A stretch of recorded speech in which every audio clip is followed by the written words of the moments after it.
There is a handful of global music streaming platforms out there, but none come close to Spotify in terms of patronage. The company has beaten the likes of Apple, Google, YouTube, Tidal, and Amazon to the game. It started with a legitimate goal of solving the music piracy problem, but has turned out to be bad news for many music artists. Generations of fake traffic, permitting fake music streaming, engaging unfair and biased algorithms, and ridiculously low compensations to artists are just some of Spotify's shady sides. How much bad news has Spotify become to artists? What are the factors responsible for the streaming platform's illegal rise? Did major record labels push Spotify to the wall? This and more will be covered in the video.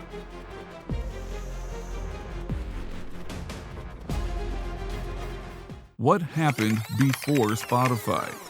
For the most part, Spotify is Daniel Ek's creation.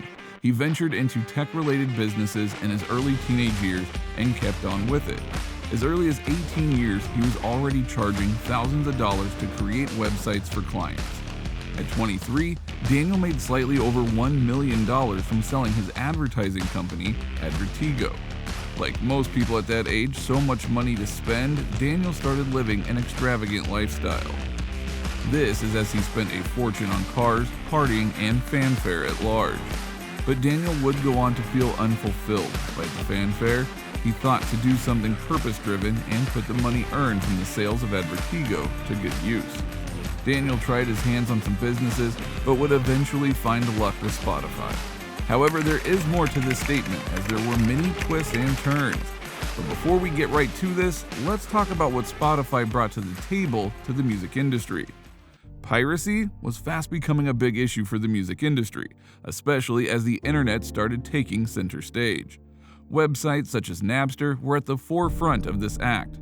A website like Napster was allowing people to share MP3 music without record labels and their artists getting paid for their creative content. Legal As troubles expected, over copyright Napster infringements faced aren't many slowing legal down and Napster. vocal attacks from record labels and their artists. Soon it ceased operation, and unfortunately for these record labels and their artists, Napster was just one of the many music piracy issues to be dealt with. Then Hi, came I'm Daniel Daniel Ek Ek, the with the founder idea of and allowing CEO of people to Spotify. access music online. He created a streaming prototype that enables artists and their record labels to earn royalties, utterly different from what others have been doing. Spotify gives in to unfavorable compromises. Many artists have accused Spotify over the years. Taylor Swift is one of the notable artists to have done this. She has inferred that the streaming platform takes undue advantage of the hard work of music artists. But here is one truth that many people are not aware of. Spotify has a history of being forced to make unfavorable compromises. One of the biggest issues the company has had is its unfavorable business relationship with major record labels.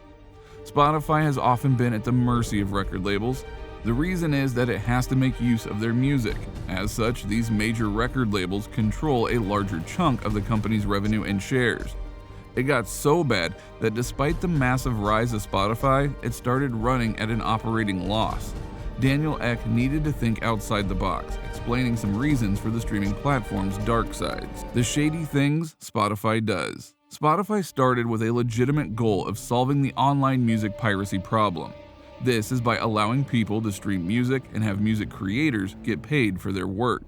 However, it has not entirely played out this way.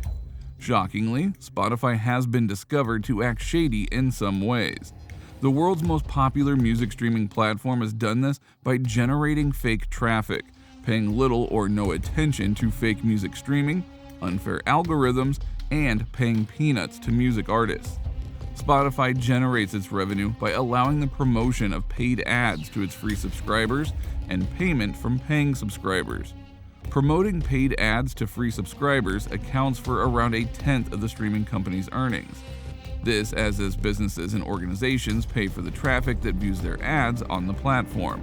The shady side to this revenue-generating method is that not all the traffic generated is genuine. Unfortunately, there is often no way that clients who use this advertising service can know this is the situation. They just simply have to take Spotify's word for it. Clients who choose to advertise on the streaming platform are on the receiving side, as they end up paying for services that are not rendered genuinely. Spotify has been discovered to pay little or no attention to fake streaming on its platform. This is less about their competence and more about what Spotify gains by allowing fake streaming, because Spotify pays artists for allowing subscribers to stream their music on its platform. One of the artist complaints is that many streams on the platform are not genuine. This is a major problem as confirmed by several sources. One source even claimed that artists run at a loss of about $300 million every year. Although Spotify is fond of coming up with press releases to this effect, very little or nothing has been done.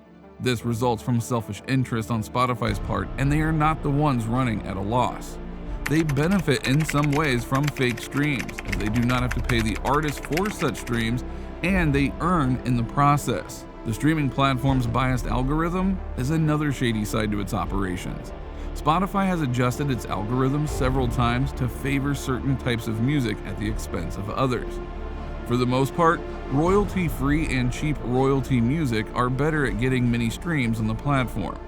This is because Spotify is interested in earning more, which happens better with such content.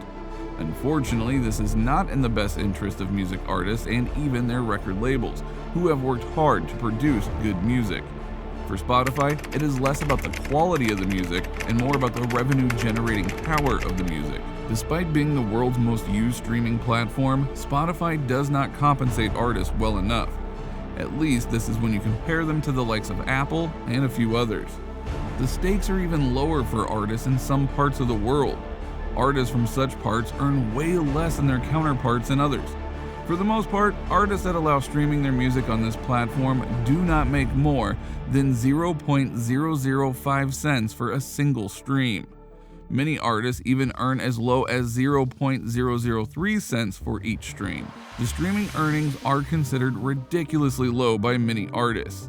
The fact that record labels also take a cut of the gains from online streaming only makes things more complicated. Meanwhile, there is still the problem of fake streams. All of these explain why many artists are against the business practices of Spotify. Truth be told, many artists even end up losing by joining the streaming platform. You can imagine an artist raking in a little over $11 monthly. This profit is even less than the amount they paid to join the platform, not to mention the cost of music production and other expenses.